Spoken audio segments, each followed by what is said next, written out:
할렐루야. 오늘도 주의 큰 은혜가 우리 모두에게 함께 하시기 바랍니다. 자, 오늘은 수가 더 많아지니라 라는 제목으로 또 함께 은혜를 나누고자 합니다.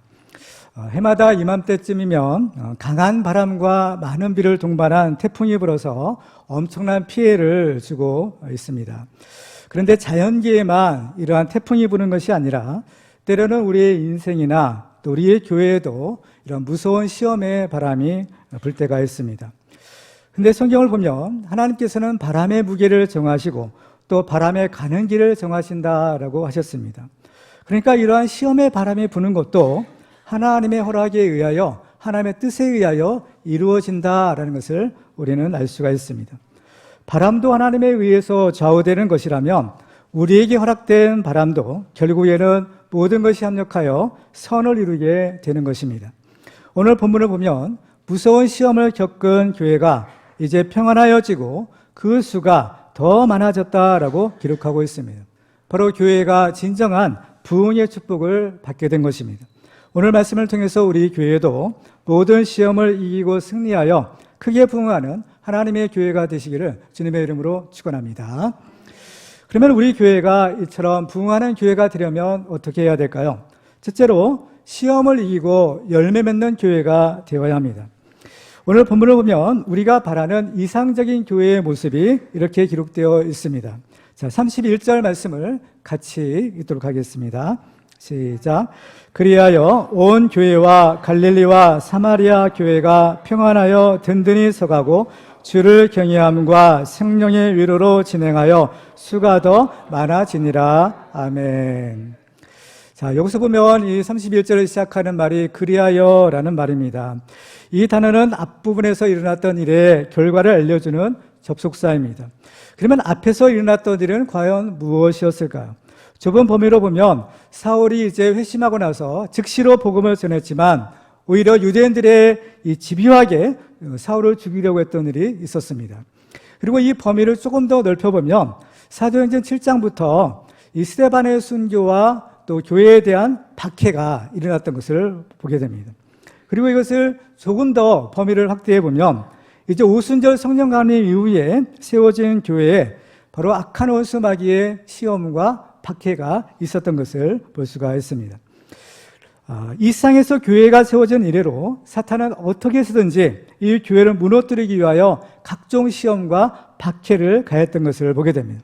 그래서 이 사도행전에 기록된 교회는 항상 어려움이 있었던 것입니다. 그렇지만 오늘 본문의 결론을 보면 그 시험의 결과는 어땠을까요? 교회가 망했을까요? 그렇지 않은 것입니다. 교회는 절대 망할 수가 없는 것입니다. 사탄이 그처럼 아주 집요하게 공격을 해댔다면 분명히 망해야 마땅할 텐데 결과는 그렇지 않았다라는 것입니다.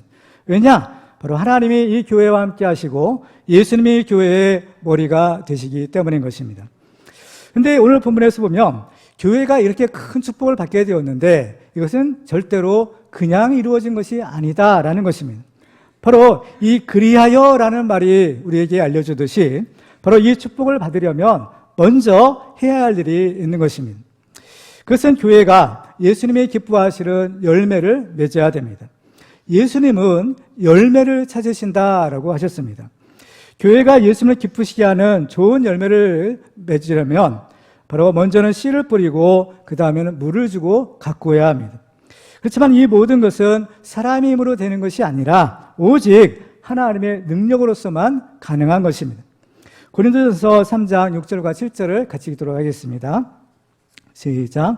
나는 심었고 아볼로는 물을 주었으되 오직 하나님께서 자라나게 하셨나니 그런즉 심는 이나 물 주는 이는 아무것도 아니로되 오직 자라게 하시는 이는 하나님뿐이니라. 아멘. 근데 여기에서 우리가 주의할 것이 있습니다. 그것은 우리가 씨를 뿌리고 또 물을 주는 과정을 해야 되지만 여기에 바로 이 악한 원수 마귀가 방해하고 있는 것입니다. 예수님께서 비유로 말씀하시기를 천국은 마치 좋은 씨를 자기 밭에 심은 사람과 같다라고 하셨습니다. 근데 사람들이 잘 때 그 원수가 와서 그 곡식 가운데 가라지를 덧뿌리고 갑니다. 그래서 알곡이 싹이 나고 자랄 때 그 가라지도 함께 자라는 것이 보이게 되는 것입니다. 그래서 종들이 주인에게 묻습니다. 이것을 다 뽑아버릴까요? 그러니까 주인은 그냥 두라라고 하십니다. 왜냐하면 이 가라지를 뽑다가 잘못하면 곡식까지 뽑힐까 염려한다라는 것입니다. 그래서 결국에는 이 둘이 함께 자라다가 이제 마지막 추수 때에 가라지는 거두어 불사르고 곡식은 모아서 주인의 곳간에 들어가게 되는 것입니다. 우리는 이 비유의 이면에 감추어진 사실을 알 필요가 있습니다. 이 비유는 누구를 위해 또 누구에게 주신 비유냐? 이것은 사실 우리 교회에 주시는 말씀이다라는 것입니다. 본래 교회의 모습은 예수를 믿고 구원받은 성도들의 거룩한 공동체입니다. 그런데 교회 안에는 이러한 알곡신자만 있는 것이 아니라 가라지도 함께 있는 것입니다. 이것은 마지막 예수님의 재림과 최후의 심판 때까지 그러할 것을 주님은 말씀합니다. 그런데 문제가 있습니다. 이때 가라지들이 많아지게 되면 교회의 본래의 모습을 잃어버리고 타락하게 되는 것입니다. 그렇게 되면 교회는 이 성결의 빛을 발하지 못하고 세상 사람들에게 손가락질을 당하고 결국 하나님의 영광을 가리게 되는 것입니다. 근데 이거보다 더 심각한 문제는 바로 알곡신자들의 기운이 막혀서 제대로 자라지를 못하고 결국에는 열매를 맺을 수 없게 된다라는 것입니다. 이렇게 되면은 이제 하나님께서 개입하시게 됩니다. 하나님께서 개입하셔서 이 알곡신자들을 살리는 특단의 조치를 취하시게 되는 것입니다. 그것은 바로 이 심판의 바람을 불어서 가라지들을 심판하시는 것입니다. 그러므로 우리는 우리가 교회에 다닌다는 것 사실 자체만으로 안심할 것이 아니라 우리 자신을 한번 돌아보아야 됩니다. 나는 과연 알곡신자인가 아니면 무늬만 신자인 가라지인가 우리 자신을 돌아볼 필요가 있는 것입니다. 요한계시록 7장에 보면 사도 요한이 이제 천상에서 본 장면을 이렇게 기록하고 있습니다. 계시록 7장 1절 말씀을 보시면 이 일 후에 내가 네 천사가 땅 네 보퉁이에 선 것을 보니 땅의 사방에 바람을 붙잡아 바람으로 하여금 땅이나 바다에나 각종 나무에 불지 못하게 하더라. 여기서 보면 네 천사가 등장하는데 이 네 천사들이 땅의 네 모퉁이에 서 있었다라는 겁니다. 성경에서의 사라는 숫자는 무엇을 의미하는가 하면 우리 인간이 살고 있는 땅을 의미하는 숫자입니다. 동서남북 사방을 나타내는 이 사라는 숫자는 바로 사람의 살고 있는 이 땅을 가리키는 숫자입니다. 그런데 네 천사가 이 땅의 네 모퉁이에 서 있었다라는 것은 바로 이 하나님의 이 통치의 영역이 온 세상에 다 미치고 있다라는 것을 의미하는 것이에요. 그런데 이 천사들이 무엇을 하고 있느냐? 땅의 사방의 바람을 붙잡고 있었다라는 것입니다. 바로 이 천사들은 이 바람의 권세를 가진 천사들인데 이 천사들은 누구의 종이냐? 하나님의 종이라는 것입니다. 그러니까 이 천사들은 바람을 불기도 하고 바람을 잠잠하기도 하는 그런 권세를 가진 천사예요. 또 이 천사들은 하나님의 수중에 있는 천사들이기 때문에 결국에 하나님께서는 이 세상의 바람을 주관하고 계시는구나라는 사실을 우리는 알 수가 있는 것입니다. 그러니까 하나님은 바람을 불게도 하시고 또 바람을 멈추게도 하시는 분이신 것입니다. 그런데 이 하나님의 바람이 불 때가 있는 겁니다. 예를 들면 이스라엘 백성들이 출애굽할 때 그들의 앞에는 홍해 바다가 가로막혀 있었습니다. 바로 그들은 이 홍해 바다가 갈라지지 않으면 그런 살 수가 없는, 죽을 수밖에 없는 그런 상황이었던 것이죠. 모세는 그 당시 장면에서 보면 출애굽 14장 13절을 보면 이렇게 말합니다. 모세가 백성에게 이르되 너희는 두려워하지 말고 가만히 서서 여호와께서 오늘 너희를 위하여 행하시는 구원을 보라. 너희가 오늘 본 애굽 사람을 영원히 다시 보지 아니하리라 라고 말합니다.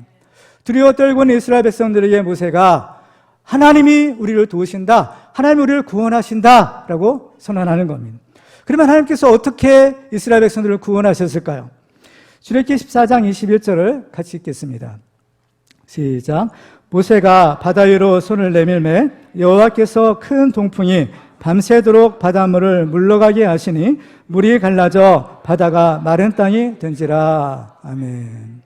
하나님이 큰 동풍을 밤새도록 불어서 그 큰 바다를 다 물러가게 하셨다라는 것입니다.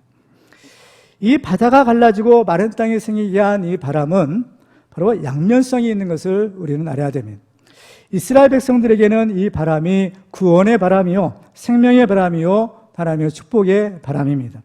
그렇지만 바로와 애굽 사람들에게는 이 바람이 멸망의 바람이요, 죽음의 바람이요, 또 저주의 바람이 되었던 것입니다.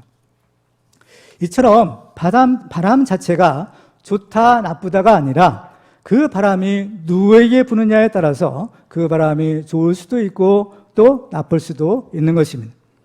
교회에도 때로는 무서운 시험의 바람이 불 수가 있고 환난과 핍박이 올 수도 있습니다. 그렇지만 우리는 두려워할 필요도 없고 또 두려워해서도 안 됩니다. 왜냐하면 이러한 일은 하나님의 허락이 없으면 절대로 일어날 수가 없고 또 하나님께서 이런 어려움을 허락하셨다면 우리는 능히 이 어려움을 극복할 수 있기 때문입니다. 그리고 우리는 이 환난 가운데 하나님이 예비하신 놀라운 축복을 우리가 바라볼 수 있는 것입니다. 그래서 오늘 본문 31절 오늘 본문을 보면 그리하여 온 유대와 갈릴리와 사마리아의 교회가 평안하여 든든히 서가고 주를 경외함과 성령의 일으로 진행하여 수가 더 많아지니라 라고 하십니다. 바로 이 가라지와 같은 것들이 있으면 교회가 시끄럽고 어렵게 됩니다. 교회의 분란을 일으키는 이러한 가라지들이 떠나가고 알곡 신자들만 남게 되니까 모든 교회가 평안하여 든든히 서갈 수 있게 된 것입니다. 우리의 교회도 이러한 악한 원수의 모든 시험을 믿음으로 승리하여 주님이 기뻐하시는 열매를 많이 맺고 교회가 평안하여 든든히 서가는 축복을 받으시기를 주님의 이름으로 축원합니다. 두 번째로 우리 교회가 부흥하는 교회가 되려면 하나님을 경외함으로 섬기는 교회가 되어야 합니다. 교회가 시험을 이기고 믿음의 열매를 맺게 되니까 이제 교회는 평안하여지고 든든히 서가게 되었습니다. 31절을 다시 한번 보시면 그리하여 온 유대와 갈릴리와 사마리아 교회가 평안하여 든든히 서가고 주를 경외함과 성령의 위로로 진행하여 수가 더 많아지니라. 자, 여기서 보면 교회가 평안하여지고 든든히 서갔다라고 했어요. 근데 바로 이어지는 말씀이 무엇인가 하면 주를 경외함과입니다. 우리는 지난 시간에 이 주를 경외한다라는 것이 무슨 의미인지를 살펴보았습니다. 주를 경외한다라는 것은 하나님을 경외하는 것인데 하나님을 경외하는 것은 곧 하나님을 두려워하는 것이요. 하나님을 두려워하는 것이야말로 하나님을 믿는 것이다 라는 것이었습니다. 이 하나님을 믿는다는 것이 과연 무엇인가? 믿는 것이 무엇인가를 우리가 알아야 됩니다. 창세기 15장 6절에 보면 이렇게 말씀합니다. 같이 읽어볼까요? 시작. 아브라함이 여호와를 믿으니 여호와께서 이를 그의 의로 여기시고 아멘. 아브라함이 여호와 하나님을 믿었을 때 하나님께서는 이것을 그의 의로 여기셨다라고 했습니다. 그래서 의란 말은 다른 말로 하면 바른 관계입니다. 그러니까 아브라함은 믿음으로 하나님과의 바른 관계를 맺게 되었다라는 것입니다. 이것은 우리가 하나님을 믿을 때, 즉 하나님을 경외할 때 하나님과의 바른 관계를 맺고 하나님 앞에 옳다 인정을 받을 수 있다는 것입니다. 우리는 여기에서 하나님을 경외하는 자, 하나님을 두려워하는 사람이야말로 죄를 멀리할 수 있고 하나님과의 바른 관계를 맺을 수 있다는 사실을 발견하게 됩니다. 죄는 하나님과의 관계를 파괴하고 단절시키는 일을 합니다. 따라서 하나님을 두려워하는 사람은 죄가 얼마나 무서운 것인 것을 알고 그 죄를 멀리 하게 되는 것입니다. 그렇지만은 하나님을 두려워하지 않는 사람, 곧 하나님을 믿지 않는 사람은 죄에 대하여 그렇게 심각하게 생각하지 않습니다. 사람이 살다 보면 죄를 지을 수도 있고 뭐 잘못도 할 수도 있지, 그렇게 죄에 대하여 별로 민감하게 여기지 않는 것입니다. 그러나 그 작은 죄 때문에 나 자신이 죽을 수가 있고 우리 가정이 파괴될 수가 있고 우리 교회가 무너질 수 있다라는 경각심을 우리는 가져야 됩니다. 사도 바울은 적은 누룩이 온 덩이에 퍼지는 것을 알지 못하느냐, 묵은 누룩을 내버리라 라고 말씀합니다. 이러한 죄에 대한 민감성이 없어지면 참으로 엄청난 결과를 가져오게 됩니다. 잠언 1장 32절과 33절을 보면 어리석은 자의 퇴보는 자기를 죽이며 미련한 자의 안일은 자기를 멸망시키려니와 오직 내 말을 듣는 자는 평안히 살며 재앙의 두려움이 없이 안전하리라 라고 말씀합니다. 성경을 보면 하나님을 만난 사람들의 공통점을 발견할 수가 있습니다. 그것은 모두가 하나님을 두려워했다라는 것입니다. 이스라엘 백성들이 시내산에서 하나님의 임재를 체험했을 때 그들은 이런 얘기를 했습니다. 신명기 5장 25절에 보면 이제 우리가 죽을 까닭이 무엇이니까 이 큰 불이 우리를 삼킬 것이요 만일 우리가 우리 하나님 여호와의 음성을 다시 들으면 죽을 것이다. 죽을 것만 같다. 이런 엄청난 두려움이 그들의 마음 가운데 생긴 것입니다. 하나님과 대면하여 만났던 모세도 이런 동일한 고백을 했습니다. 히브리서 12장 21절에 보면 그 보이는 바가 이렇듯 무섭기로 모세도 이르되 내가 심히 두렵고 떨린다 하였느니라. 성경을 보면 이제 하나님을 만난 그 체험을 가진 사람들은 이제 자연스럽게 하나님을 경외하는 사람이 됩니다. 그 하나님을 두려워하는 사람이 된다는 것이죠.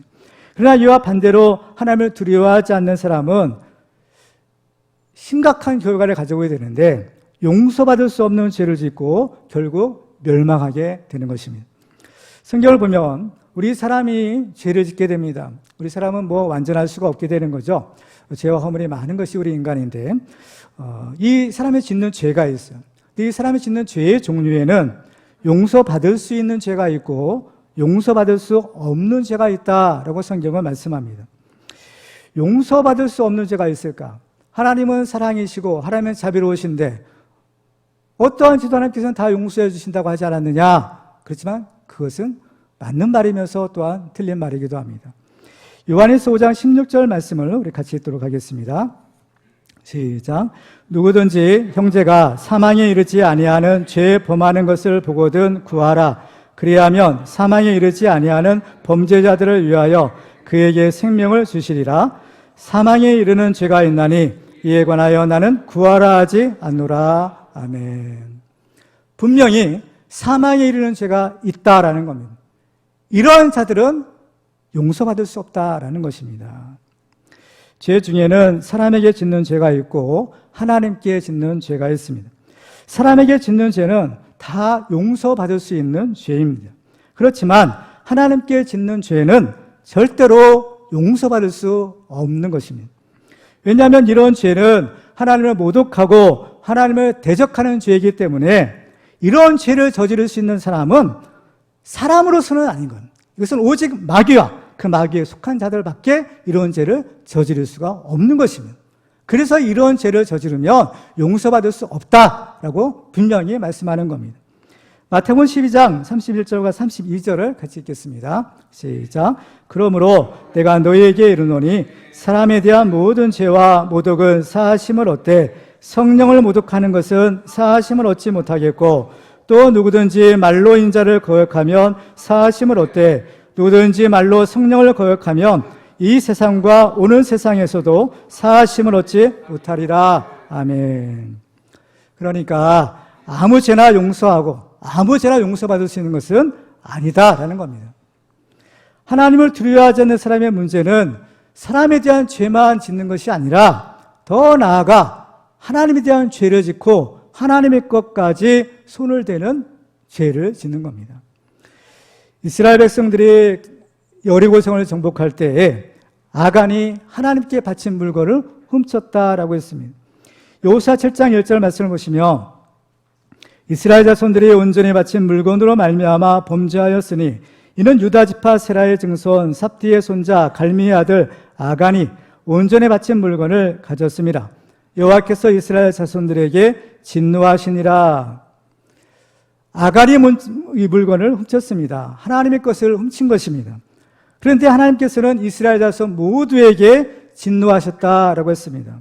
우리는 여기에서 한 사람의 죄가 그 한 사람의 죄로 끝나는 것이 아니다라는 것을 우리가 알게 됩니다. 한 사람의 죄는 곧 그 공동체 전체의 죄가 된다라는 것을 우리에게 알려주고 있는 것입니다. 그렇기 때문에 이스라엘 백성들은 바로 이 하나님의 은혜를 회복하기 위해서 아간과 또 그의 죄의 문제를 해결해야만 했던 겁니다. 그래서 여호수아 7장 24절을 같이 읽도록 하겠습니다. 시작. 여호수아가 이스라엘 모든 사람과 더불어 세라의 아들 아간을 잡고 그 은과 그 외투와 그 금덩이와 그의 아들들과 그의 딸들과 그의 소들과 그의 나귀들과 그의 양들과 그의 장막과 그에게 속한 모든 것을 이끌고 아골 골짜기로 가서 그 아골 골짜기 가서 무엇을 했어요? 백성들이 돌을 들어 아간을 쳐서 결국 그 돌무덤을 만들었고 그것을 가리켜 아골 골짜기라 이름하였다라는 것입니다. 근데 여기서 보면요, 왜 아간의 아들들과 또 그 딸들이 같이 돌에 맞아 죽었을까라는 것입니다. 왜냐하면 그들도 공범이었기 때문인 겁니다. 물론 직접 물건을 훔친 것은 아간이었어요. 그렇지만 그 아간이 행한 일을 그 집안 사람들이 다 알고 있었다라는 것입니다. 그 당시의 집은 장막이라고 했어요. 텐트인 겁니다. 그래서 그 텐트 속에, 하나의 텐트 속에 온 집안 식구들이 같이 생활을 했었어요. 그렇기 때문에 아간이 그 물건을 훔쳐서 그것을 그 장막 아래 땅을 파고 숨지었다고 했는데 그것을 모를 리가 없는 겁니다. 다 알았던 것이에요. 그렇기 때문에 그 죄에 대한 같은 처벌을 받게 된 것입니다. 성경을 보면 예수님의 제자였던 가룟 유다도 도둑이었다라고 성경은 기록합니다. 요한복음 12장 6절 말씀을 보시면 이렇게 말하면 가난한 자들을 생각함이 아니요 그는 도둑이라 돈꾀를 맞고 거기 넣는 것을 훔쳐가미로라 라고 했습니다. 돈꾀를 맞췄다는 겁니다. 근데 그 돈꾀에서 거기 있는 것을 훔쳤다라는 것이죠. 그러면 이 가룟 유다가 맡은 돈꾀에는 과연 돈이 많이 있었을까요? 우리가 이제 생각해 보면 그 돈꾀에는 돈이 사실은 별로 없었을 수 있습니다. 돈이 많을 필요가 없는 거예요. 요새는 뭐 오병이어적 행하시는데 굳이 돈을 많이 가지고 다닐 필요도 없었고 사실은 푼돈이었을 가능성이 많습니다. 근데 바늘도둑이 소도둑이 된다고 가룟 유다는 그 돈꾀를 맞고 거기에 있는 그 푼돈을 훔치다가 나중에는 예수님마저 팔아먹고 은 30을 챙겼던 것입니다. 성경을 보면 재물이 깨끗하지 않으면 절대로 하나님을 섬길 수 없다라고 말씀합니다. 우리 사람이 하나님을 믿고 하나님을 섬기는 일에 있어서의 최대의 걸림돌이 무엇이냐? 그것은 바로 돈인 겁니다. 재물인 거예요.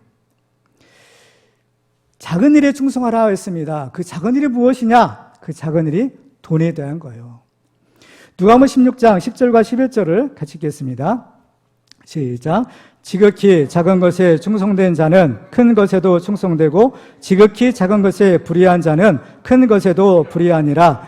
너희가 만일 불의한 재물에도 충성하지 아니하면 누가 참된 것으로 너희에게 맡기겠느냐. 아멘. 그렇습니다. 정말 우리는 하나님의 청지기로 사는 거죠. 우리가 가진 것이 다 하나님의 것이잖아요. 그 하나님의 것을 맡은 청지기로 우리는 하나님 앞에 정직하게 하나님의 것을 우리가 관리하는 것입니다. 그렇지만은 여기에 불의한 청지기가 된다면 어떻게 하나님의 큰 축복을 우리가 맡을 수 있겠느냐는 겁니다. 그래서 누가복음 16장 13절에 보면 집 파인이 두 주인을 섬길 수 없나니 혹 이를 미워하고 저를 사랑하거나 혹 이를 중히 여기고 저를 경히 여길 것임이라. 너희는 하나님과 재물을 겸하여 숨길 수 없느니라 라고 하십니다. 이 재물이 참 문제인 겁니다. 아나니와 삽비라도 이 재물의 불의함으로써 성령을 속이고 하나님께 거짓말을 했다가 저주를 받고 죽고 말았습니다. 이것은 오늘날 우리에게도 심각한 경고를 주는 말씀입니다. 하나님의 교회에서 교회의 재정을 횡령하는 것은 많고 적음을 떠나 하나님의 것을 도둑질하는 것이고 또 성도들의 헌금을 훔치는 것입니다. 그런데 이러한 죄는 가룟 유다처럼 마귀에게 속한 자만이 저지를 수 있는 악한 죄라는 것을 우리는 분명히 알아야 될 것입니다. 하나님의 은혜는 가려주시는 은혜가 있고 또 드러내주시는 은혜가 있다고 했습니다. 하나님이 우리에게 은밀하게 지은 숨은 죄를 드러내주실 때가 있습니다. 그러면 아무리 몰래 감추려고 해도 결국에는 다 드러날 수밖에 없는 것입니다. 그러면 왜 하나님이 그 숨은 죄를 드러내서 우리에게 명백하게 보게 하시는 것일까요? 그 이유는 바로 그 죄의 문제를 해결하라라는 것입니다. 하나님의 죄를 드러내 주실 때에 우리는 두 가지 선택을 할 수가 있습니다. 하나는 이런 문제는 불미스러운 일이고 드러내 보았자 서로 창피하기만 하니까 아예 없던 일로 치고 다 덮고 지나가는 것입니다. 이것은 당장에는 조용하게 넘어갈지 몰라도 그러나 중요한 것이 있어요. 하나님은 결코 이것을 그냥 넘어가지 않으신다라는 겁니다. 그렇게 되면 그 한 사람의 죄로 끝나는 것이 아니라 그 공동체 전체의 죄가 되어서 같이 망하게 되는 겁니다. 우리 하나님은 어떤 분이십니까? 불꽃 같은 눈으로 우리의 심장과 폐부를 꿰뚫어 보시는 분이십니다. 그 누구도 그 무엇도 하나님 앞에 숨길 수가 없는 것입니다. 따라서 하나님의 경외함이 없는 사람은 하나님을 믿는 사람이 될 수가 없는 것입니다. 아무리 하나님을 믿는 척해도 언젠가는 그 실상이, 그 실체가 드러날 수밖에 없는 것입니다. 그러므로 우리는 정말 이 하나님을 경외함으로 주님을 섬겨야 될 줄로 믿습니다.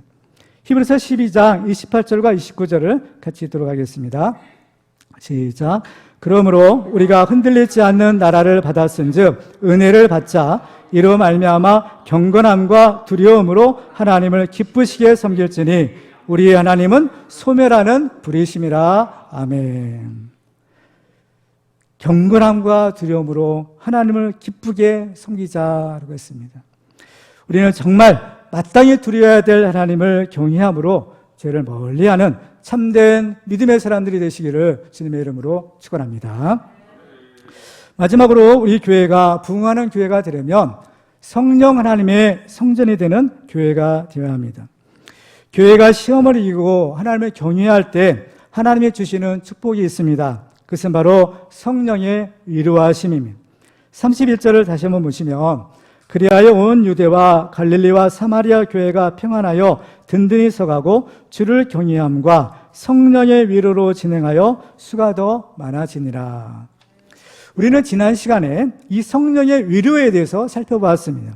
그것은 바로 이 성령의 위로로 진행했다라는 것은 성령의 도우심을 받았다라는 의미였습니다. 예수님은 제자들에게 오직 성령이 너에게 임하시면 권능을 받고 예루살렘과 온 유대와 사마리아 땅까지 이르러 내 증인이 되라 라고 하십니다. 예수님께서는 그래서 이 제자들은 예수님의 말씀에 따라 오순절 마가다락방에 모여 간절하게 기도할 때 예수님이 약속하신 성령이 그들에게 임하게 됩니다. 사도행전 2장에 보면 그 성령 강림의 모습을 이렇게 기록하고 있어요. 사도행전 2장 2절과 3절 같이 읽습니다. 시작. 호련히 하늘로부터 급하고 강한 바람 같은 소리가 있어 그들이 앉은 온 집에 가득하며 마치 불의 혀처럼 갈라지는 것들이 그들에게 보여 각 사람 위에 하나씩 임하여 있더니. 아멘. 자, 이 사도행전 2장에 기록된 성령 강림 사건의 특징은 두 가지로 볼 수가 있어요. 하나는 이 성령님의 강림하심이 시각적으로 보여졌다라는 겁니다. 그래서 그 모습이 마치 불의 혀처럼 갈라지는 모습으로 각 사람에게 임한 것입니다. 이것은 우리 하나님은 소멸하는 불이시다라고 하시는 것처럼 하나님께서는 이 성령의 불로서 모든 더러운 죄를 다 소멸하고 깨끗하게 하신다라는 것을 의미하는 겁니다. 쓰레기 수각장에 보면 이제 그 가정에서 수거된 쓰레기를요 불에 태워버리는 것. 그 소각로에다가 그죠? 불로 다 태워버리는 거죠. 그래서 이 깨끗하게 한다, 정결하게 한다는 것은 그 두 가지 의미가 있는데 하나는 물로서 씻어버리는 것이고 하나는 불로 태워버리는 겁니다. 물로 씻어버리는 것은 노아 홍수 시대에 있었던 하나님의 심판이요. 또 불의 심판은 장차 이제 예고하신 심판인 것을 보게 됩니다. 어쨌든 간에 이 성령께서는 오셔서 불로 임하시는 거예요. 우리 모든 더러운 죄들을 다 소멸하고 깨끗하게, 정결하게, 성결하게 하시는 것이 성령의 역사인 겁니다. 또 이 성령의 강림은 청각적으로 들려졌다라는 겁니다. 호련히 하늘로부터 급하고 강한 바람 같은 소리로 온 집안에 가득하게 되었다라는 거예요. 앞부분에서 하나님은 이 세상에 바람을 주관하시는 분이다라고 했어요. 바람을 불게도 하시고 멈추기도 하시는 분이 하나님의 바람에 대한 주권입니다. 그런데 우리 오순절 마가다락방에 하나님께서 바람을 보내주셨어요. 무슨 바람을 보내주셨나요? 성령의 바람을 급하고 강한 바람으로 보내주신 겁니다. 사람의 힘으로는 이 바람을 일으킬 수도 없고 또 사람의 능력으로는 이 바람을 막을 수도 없습니다. 그렇지만 하나님이 일으키시는 이 성령의 바람이 불기만 한다면 그 누구도 막을 수 없고 우리 교회는 하나님의 큰 부흥의 축복을 받을 수가 있는 것입니다. 그래서 오늘 본문에 보면 이 성령의 위로, 즉 성령의 도우심을 받게 되니까 그 믿는 자들의 숫자가 더하여졌다라고 기록하는 것입니다. 이러한 성령님의 역사는 우리를 성결하게 하는 은혜인 겁니다. 바로 이것이 하나님께서 우리를 구원하신 목적이다라는 거예요. 레위기 11장 45절에 보면 나는 너희 하나님이 되려고 너희를 애굽 땅에서 인도하여 낸 여호와라 내가 거룩하니 너희도 거룩할지어다 라고 하십니다. 하나님께서 이스라엘 백성들을 구원하신 목적이 뭡니까? 거룩한 하나님의 백성을 삼으시고 그들 가운데 거하시기 위함이다 라는 겁니다. 하나님이 우리를 구원하신 목적이 무엇입니까? 우리를 거룩한 하나님의 백성을 삼으셔서 우리 가운데 하나님의 영원히 거하시기 위함인 것입니다. 따라서 우리는 값없이 하나님의 은혜로 구원을 받았지만 이 은혜를 받은 사람들은 이제 행해야 할 한 가지 의무가 있는 것입니다. 그 의무가 무엇이냐? 바로 성결이요, 바로 거룩인 겁니다.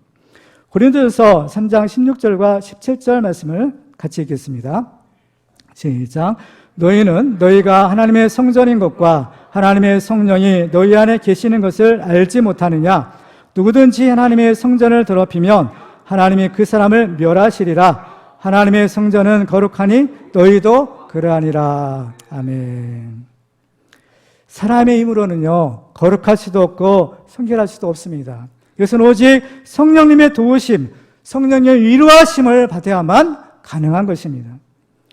이 세상에 성령께서 오신 목적이 바로 이것이에요. 우리를 거룩하게 하고 성결하게 해서 하나님의 거하시는 성전을 삼으시기 위하여 바로 성령께서 오신 겁니다.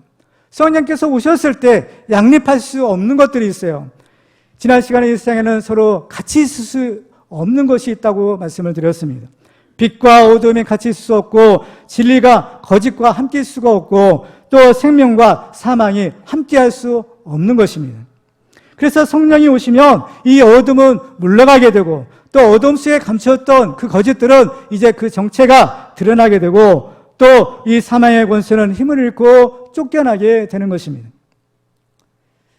성령은 우리를 거룩하게 하는 하나님의 영이십니다. 그래서 성령이 오시면요, 바로 이런 더러운 것들은 다 쫓겨나는 겁니다. 더러운 귀신들이 쫓겨나는 거예요. 이게 바로 성령의 능력인 겁니다. 성령이 오시면 더러운 이 죄들, 이 귀신들 있을 수가 없는 겁니다. 그래서 예수님이 오셨을 때 뭘 하셨어요? 천국 복음을 전하시고 사람들에게서 귀신을 쫓아내시는 겁니다. 발붙일 수가 없어요. 진리의 하나님이, 진리의 말씀이 선포되면 거기에 거짓된 것은 발붙일 수가 없는 겁니다. 그래서 예수님이 이 사람들에게서 귀신을 내어 쫓습니다. 그런데요, 참 이상한 것이 있어요. 귀신이 쫓겨나갈 때 그냥 나가는 것이 아니더라는 겁니다. 귀신이 쫓겨나갈 때 큰 소리를 지르고 나가요. 마가복음 1장 25절과 26절을 같이 읽겠습니다. 시작. 예수께서 꾸짖어 이르시되 잠잠하고 그 사람에게서 나오라 하시니 더러운 귀신이 그 사람에게 경련을 일으키고 큰 소리를 지르며 나오는지라. 아멘. 귀신들은요, 절대로 조용히 가지 않습니다. 꼭 시끄럽게 소란을 떨면서 나가게 되는 거예요. 이것은요, 그 옛날뿐만 아니라 지금도 마찬가지인 겁니다. 귀신에 들린 자처럼 마귀에게 속한 자들은 교회를 소란하게 만들고 교회를 떠날 때도요, 꼭 큰 소리를 지르고 나가는 겁니다. 이 귀신의 외침이 있어요. 귀신의 소리가 있는 겁니다. 근데 이건 우리가 귀담아 들을 필요도 없는 헛소리인 거예요. 이 귀신의 소리는 그야말로 개소리이고 이거는 들을 가치도 없는 그야말로 귀신의 발악하는 소리인 겁니다. 우리는 이런 소리에 귀 기울이지 말고 오직 하나님의 음성만 듣고 하나님의 보내신 목자의 음성만 들어야 되는 겁니다. 요한복음 10장 27절에 보면 주님이 이렇게 말씀합니다. 같이 읽겠습니다. 시작. 내 양은 내 음성을 들으며 나는 그들을 알며 그들은 나를 따르느니라. 아멘. 여러분은 지금 누구의 양입니까? 여러분은 누구의 음성을 듣고 누구를 따르고 계십니까? 선한 목자 되시는 예수님의 음성입니까? 아니면 여러분을 꾀는 간악한 마귀의 소리입니까? 하나님의 바람을 불게 하실 때 우리가 해야 될 일이 있습니다. 그것은 우리가 이 하나님의 편에 서는 것입니다. 이 하나님의 편에 든든히 서야 되는 거예요. 우리가 하나님의 편에 든든하게 서면 하나님도 우리를 든든하게 세워주시고 오늘 보면에는 교회처럼 든든하게 하시고 평안의 축복을 주시는 것입니다. 그러면 이 바람은 성령의 바람이 되어서 우리에게는 구원과 축복의 은혜의 바람이 되는 겁니다. 그러나 불순종하고 믿지 않는 자들에게는 이 바람은 시험의 바람이요 또 심판의 바람인 것입니다. 이스라엘 백성들이 금송아지 우상을 만들고 절했을 때 하나님은 진노하시고 이스라엘 백성들을 다 멸절하려고 하셨습니다. 그렇지만 모세가 하나님 앞에 나아가서 중보하며 기도했죠. 그때 이제 모세가 이런 얘기를 합니다. 출애굽기 32장 26절에 보시면 같이 읽을까요? 시작. 이에 모세가 진 문에 서서 이르되 누구든지 여호와의 편에 있는 자는 내게로 나오라 하며 레위 자손이 다 모여 그에게로 가는지라. 아멘. 모세는 이제 하나님의 진노의 심판을 받아 온 이스라엘이 멸절당할 위기에 처했을 때 선포합니다. 누구든지 여호와의 편에 있는 자는 내게로 나오라는 겁니다. 그래서 이 음성을 듣고 레위 자손들이 순종합니다. 그때 하나님께서는 이스라엘 백성들이 살 길을 열어주세요. 출애굽기 32장 27절을 같이 읽습니다. 시작. 모세가 그들에게 이르되 이스라엘 하나님 여호와께서 이렇게 말씀하시기를 너희는 각각 허리에 칼을 차고 진 이 문에서 저 문까지 왕래하며 각 사람이 그 형제를 각 사람이 자기의 친구를 각 사람이 자기 이웃을 죽이라 하셨느니라. 아멘. 이 죄의 문제를 해결한다는 것이 이렇게 어려운 일입니다. 차라리 나를 치고 차라리 내가 죽는 것이 더 쉬운 거예요. 그렇지만 내 형제, 내 친구, 내 이웃을 치고 죽이는 것은 그야말로 내가 죽는 것보다 더 어려운 것입니다. 그렇지만 그럼에도 불구하고 하나님이 말씀하신 대로 순종해야 되는 거예요. 왜냐하면 이것은 영적인 문제인 것입니다. 어떤 죄라도 쳐서 죽이지 않으면 다 썩고 결국에는 다 멸망할 수밖에 없기 때문인 것입니다. 그런데 이것은요, 아무나 할 수 있는 것이 아닌 겁니다. 어떻게 형제를 치고 자기 친구와 이웃을 쳐서 죽일 수가 있겠어요? 할 수 없는 일인 겁니다. 아무도 할 수 없는 일이 아닌 거죠. 이것은 오직 하나님의 편에 서 있는 자, 하나님의 편에 굳건하게 서 있는 사람만이 이 문제를 해결할 수 있어요. 우리가 하나님의 편에 서면요, 하나님께서 우리에게 권능을 주십니다. 능력을 주시는 겁니다. 죄를 이기고 칠 수 있는 능력을 주세요. 이게 뭐냐? 하나님의 성령의 검인 겁니다. 레위 족속에게도 모세가 말합니다. 너희는 각각 허리에 칼을 차고 치고 죽이라는 겁니다. 이 칼이 죄를 이기는, 죄를 죽이는 성령의 검이요 말씀의 검인 겁니다. 이 검을 받아야만 단호하게 이 죄를 쳐서 죽일 수 있는 거예요. 사람을 치는 것이 아닙니다. 이것은 형제와 같은 죄, 친구와 같은 죄, 이웃 같은 죄, 그 죄를 치라는 거예요. 우리가 이 죄의 문제를 해결할 때 중요한 것이 한 가지가 있어요. 그것은 모세가 말한 것처럼 하나님의 편에 서고 또 하나님의 종의 편에 서는 것입니다. 우리가 어느 편에 서느냐, 이것은 우리의 운명을 결정하고 우리가 누구냐, 우리가 어떤 사람이냐라는 것을 결정하는데 가장 중요한 결정인 겁니다. 민수기 16장을 보면 고라가 모세에게 반역을 일으킨 사건이 있었습니다. 근데 모세와 고라는요, 서로 친척지간인 겁니다. 아주 가까운 친척지간이에요. 그런데도 고라가 주동이 되어서 당을 짓고 모세를 대항하여 일어난 것입니다. 근데 여기에 보면 이름 있는 지휘관 250명이 함께 했다라고 했어요. 이름 있는 지휘관, 유명한, 세력 있는, 이것은 지금으로 보면 장로들이 이 반역에 가담했다라는 겁니다. 한두 명도 아니고 250명에 되는 장로들이 다 당을 짓고 모세를 거역하는 겁니다. 그런데 어떻나요? 하나님이 진노하시는 겁니다.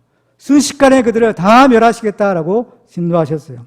그렇지만 이번에도 모세는 한편 나아가 기도했습니다. 하나님의 중보의 기도에 하나님이 응답하시죠. 그래서 뭐라고 하셨을까요?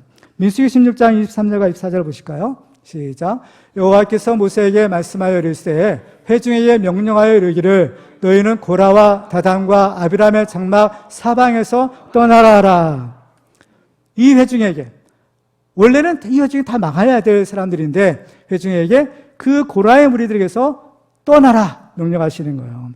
왜 그럴까요? 그들과 함께 했으면 같이 멸망을 당할 수밖에 없기 때문입니다. 결국 고라의 무리는 땅바닥이 갈라져서 산채로 그 지옥불에 떨어지게 됩니다. 그리고 이 반역에 가담했던 250명의 족장들도 하나님으로부터 불이 나와서 다 불살라 죽고 말았던 거예요. 근데 이 시험의 때 우리가 한 가지 더 조심할 것이 있는 겁니다. 그것은 이 시험의 때는 마귀의 역사가 아주 강력하다라는 거예요. 이 마귀가 역사하기 때문에 사람들의 마음이 완악해지기 쉽다라는 겁니다. 이게 문제인 거예요. 성경을 보면 바로 이 고라의 사건이 일어난 다음 날 무슨 일이 있었는가라는 것을 기록하고 있어요. 민수기 16장 41절과 42절에 보시면 이튿날 이스라엘 자손의 온 회중이 모세와 아론을 원망하여 이르되 너희가 여호와의 백성을 죽였도다 하고 회중이 모여 모세와 아론을 칠 때에 회막을 바라본즉 구름이 회막을 덮었고 여호와의 영광이 나타났더라. 그 무서운 하나님의 심판을 똑똑히 보았음에도 불구하고 그들은 여전히 모세와 아론을 원망하고 그들을 죽이려고 했다라는 겁니다. 그러니까 하나님이 뭐라고 하셔요? 민수기 16장 45절을 보면 너희는 이 회중에서 떠나라. 내가 순식간에 그들을 멸하려 하노라 하시매 그 두 사람이 엎드리니라. 순식간에 연병이 일어나서 수많은 사람이 죽어 넘어지기 시작합니다. 그래서 결국에 민수기 16장 49절을 보면 이렇게 기록해요. 고라의 일로 죽은 자 외에 연병에 죽은 자가 14,700명이었더라. 사람의 마음이 완악해지면 정말 불나방처럼 죽을 줄도 알면서 뛰어드는 것입니다. 이것이 무서운 것이에요. 하나님의 불순종하고 하나님의 대적하는 자들에게 내리시는 저주가 무엇인지 아십니까? 하나님이 그 사람에게서 은혜를 거두어 가시는 거예요. 하나님의 은혜가 거두어지면 거기에 마귀가 들어가서 마귀가 역사하는 겁니다. 그러면 그 사람의 마음이 황폐해지고 그 사람의 마음이 완악해지고 강팍해지는 거예요. 그러면서 죽을 줄 알면서 그 죽음의 불구덩이에 뛰어 들어가는 겁니다. 실제로 이스라엘 백성들 홍해바다 건너서 구원받았을 때 바로의 마음이 완악해졌다고 했어요. 하나님께서 바로의 마음을 완악하게 하셨다고 했어요. 왜? 은혜를 거두가셨기 때문에 그 마음이 완악해진 겁니다. 그러니까 바로와 그 군대들이 그 홍해바다에 뛰어들어야 된 거예요. 결국에는 다 죽고 몰살되고 말았던 겁니다. 잠언 4장에 보면 무릇 지킬 만한 것 중에 더욱 내 마음을 지키라. 생명의 근원이 이에서 남이니라 라고 했어요. 우리는 항상 이 하나님의 말씀에 순종해야 됩니다. 우리 자신을 성령 하나님이 거하시는 거룩한 성전이 되게 해야 됩니다. 오늘 본문에서 주를 경외함과 성령의 위로로 수가 더 많아졌다라고 했습니다. 수가 더 많아졌다는 거예요. 여기서의 수는 허수가 아니라 진짜 예수 믿고 구원받은 하나님의 백성들의 숫자인 겁니다. 사람들은 이 숫자에 민감해요. 그래서 교회도 어떤 목사님이 오시니까 사람들의 숫자가 더 많아지고 어떤 목사님이 오시니까 교회 재정이 더 많아지고 그러면 그 목사님 훌륭한 목사님, 성공한 목사님, 부흥시키는 목사님이다라고 여깁니다. 그렇지만 하나님이 보실 때에는요, 사람의 숫자가 중요한 것이 아니라는 것을 아셔야 됩니다. 하나님이 보시는 숫자는 그 허수가 아니라 바로 진짜 구원받은 성도들의 숫자인 것입니다. 여러분은 하나님이 기뻐하시는 알곡 신자입니까?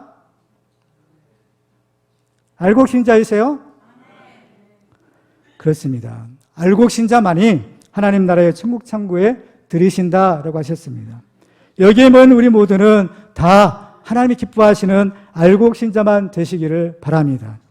그래서 우리 교회는 성령 하나님의 거하시는 거룩한 성전이 되어 이 성령의 위로하심과 성령의 도우심을 받아 진짜 예수 믿고 구원받는 그 믿는 자들의 숫자가 더 많아지는 이런 축복의 교회가 되시기를 주님의 이름으로 축원합니다.